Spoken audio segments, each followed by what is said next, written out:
Mummy जी, मैं कोई अनपढ़ महिला नहीं, कामकाजी महिला हूँ। सरोज जी अपने पति अशोक जी के साथ अपने बेटे बहू के पास बेंगलोर अपने घुटनों का इलाज कराने आए थे।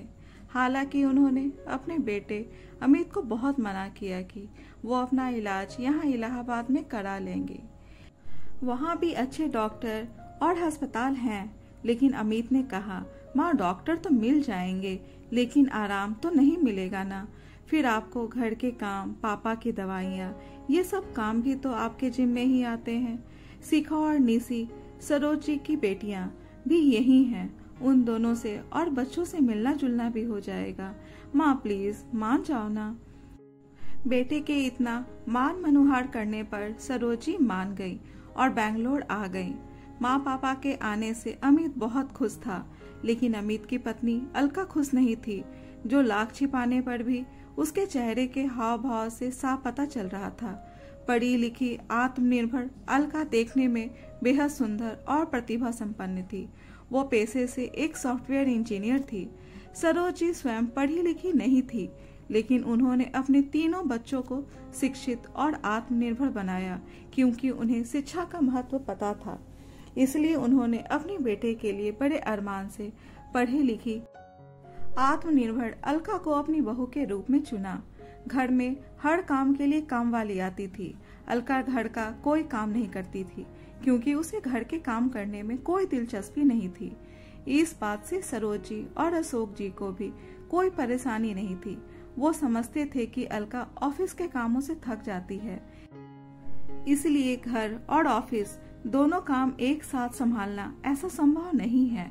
लेकिन अलका ऑफिस से सीधा आकर मोबाइल में लग जाती या छुट्टियों में अपनी सहेलियों के साथ बाहर घूमने चली जाती।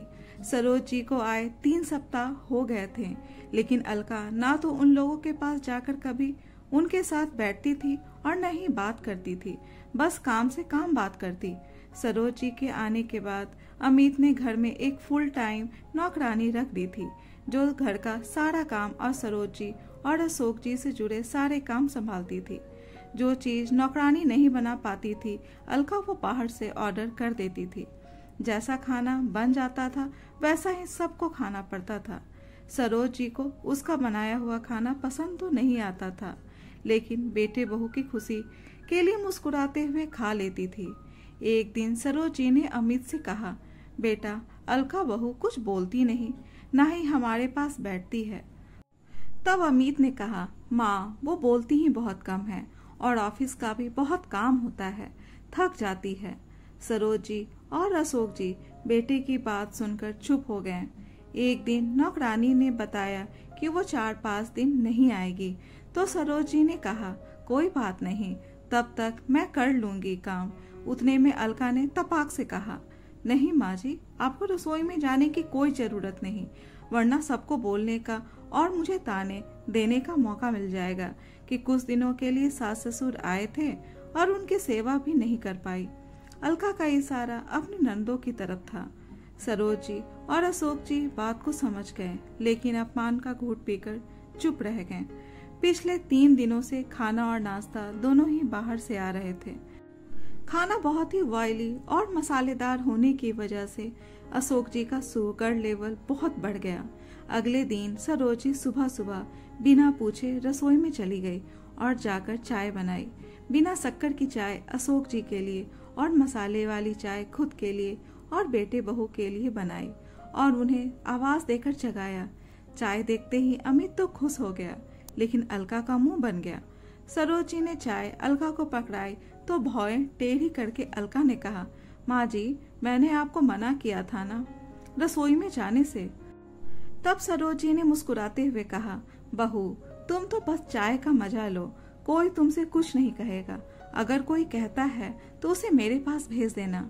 1 सप्ताह तक अब सरोज जी ने घर के सारे काम किए, लेकिन क्या मजाक, जो अलका ने मदद करने की जगह कभी झूठी तारीफ ही कर दी होती। सरोज जी और अशोक जी को अलका का अभद्र व्यवहार अब समझ में आने लगा था। अमित ने जब सरोज जी को डॉक्टर को दिखाया तो उन्होंने ज्यादा तेल मसाला खाने से मना किया था।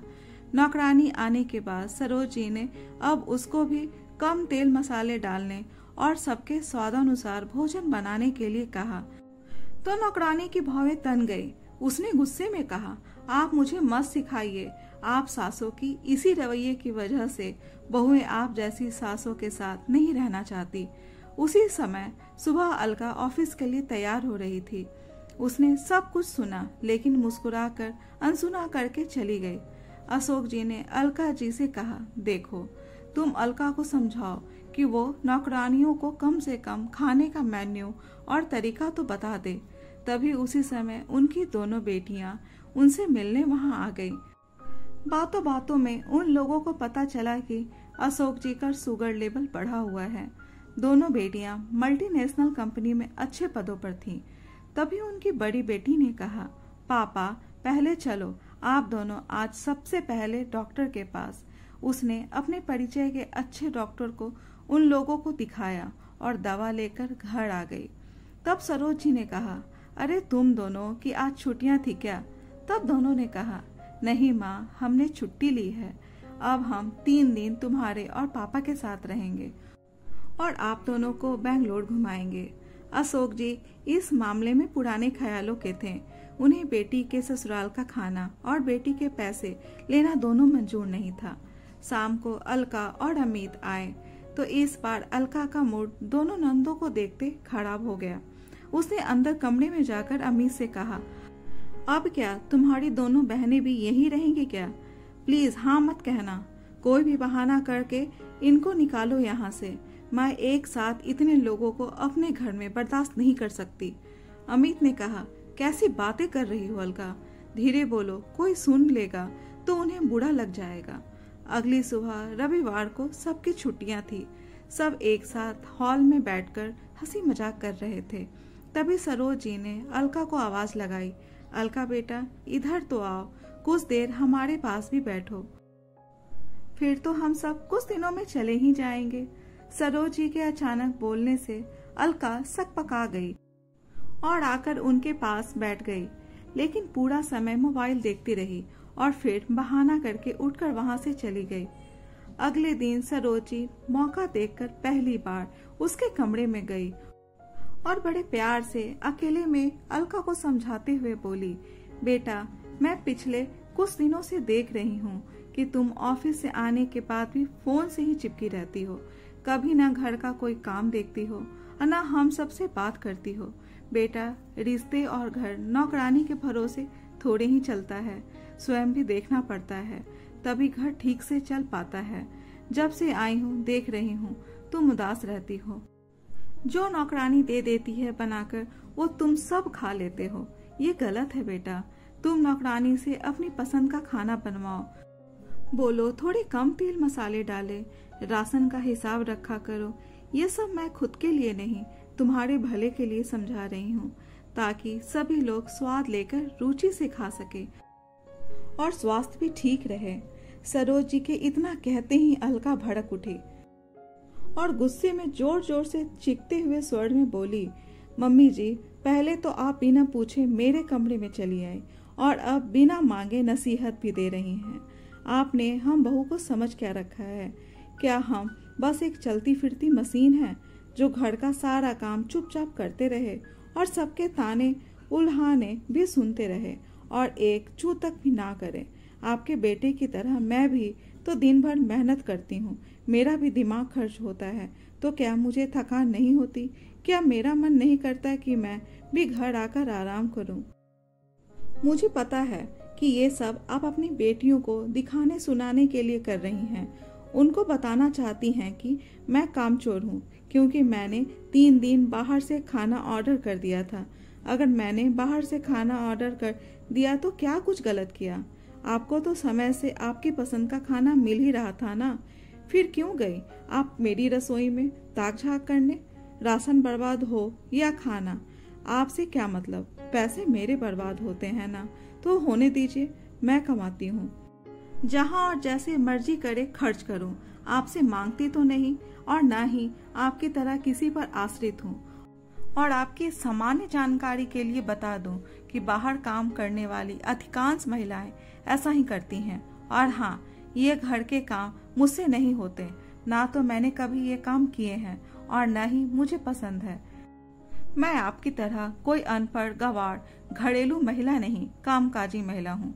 सरोज जी अवाक सी अलका का मुंह देखती रह गई। दरवाजे पर खड़े अशोक जी, दोनों बेटियां और अमित को समझ ही नहीं आ रहा था कि हुआ क्या, जो अलका अचानक इतना चिल्लाने लगी। इधर सरोज जी अपमानित नजरें झुकाए सोचने लगी कि क्या इसलिए लोग पढ़ी लिखी लड़की को बहू बनाकर लाते हैं कि वो ससुराल आकर घर के बड़ों और माता पिता समान सास ससुर का जवाब देकर उनकी बेइज्जती करे? क्या पढ़ लिख कर अपने सारे संस्कार भुला दिए जाने चाहिए?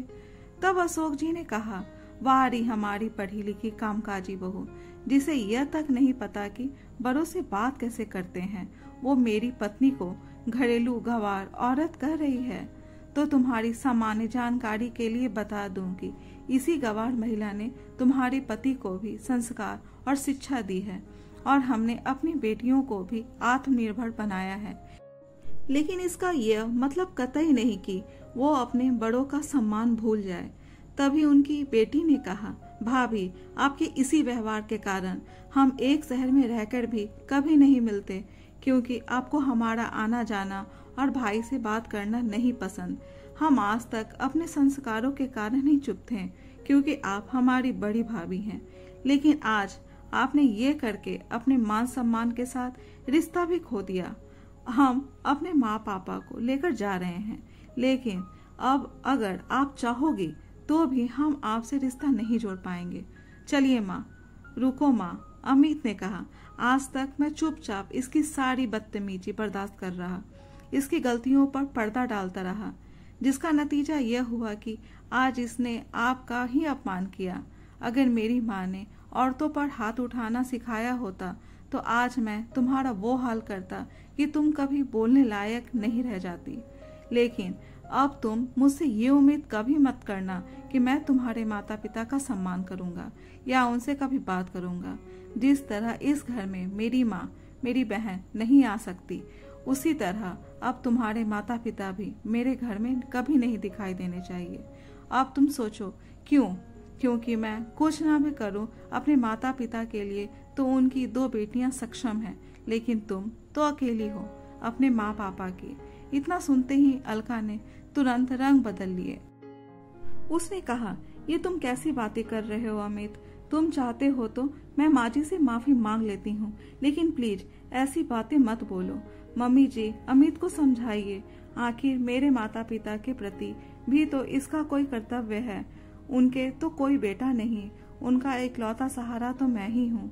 सरोज जी ने नजरें झुकाए सिर्फ 2 टूक कहा, बहू मैं अनपढ़ गवार घरेलू महिला हूँ, मैं किसी को क्या समझा सकती हूँ। और उसी समय अपनी बेटियों के साथ चली गई और मन ही मन सोचने लगी, अगर पढ़ लिख कर ऐसा बनना हो तो वो तो अनपढ़ ही ठीक है। रात में अशोक जी ने सरोज जी से कहा, क्या सोच रही हैं आप? जो हुआ उसे बूढ़ा सपना समझकर भूल जाइए। हम 1-2 दिन में अपने घर वापस चले जाएंगे। अभी आपका पति इस काबिल है कि आपकी हर जरूरत को पूरी कर सकता है। अपनी आंखों के आंसू को पोंछती हुई सरोज जी ने कहा, आप तो जानते हैं जी, हमने घर परिवार और बच्चों को एक सुसंस्कृत वातावरण में पाला ताकि भविष्य में हमारे तीनों बच्चे और बहू मिलजुल कर एक साथ रहेंगे, एक दूसरे के काम आएंगे। और अपने बच्चों को हमने हमारा भरपूर समय दिया, कभी अपने बुढ़ापे के बारे में नहीं सोचा, भविष्य के लिए कोई बचत नहीं की, जिससे वो बड़े होकर एक अच्छे नागरिक बनकर शांतिपूर्ण प्रेम और सद्भाव के साथ जीवन यापन कर सके। पढ़ी लिखी बहू भी यही सोचकर लाए थे, लेकिन हमारा सोचा हुआ कुछ भी नहीं हुआ और वो इतना कहकर फपक फपक कर रो पड़ी। दोस्तों, इस कहानी के बारे में अपने विचार कमेंट बॉक्स में जरूर बताएं और अगर कहानी अच्छी लगी हो तो कहानी को लाइक, शेयर और चैनल को सब्सक्राइब जरूर करें। कहानी सुनने के लिए धन्यवाद।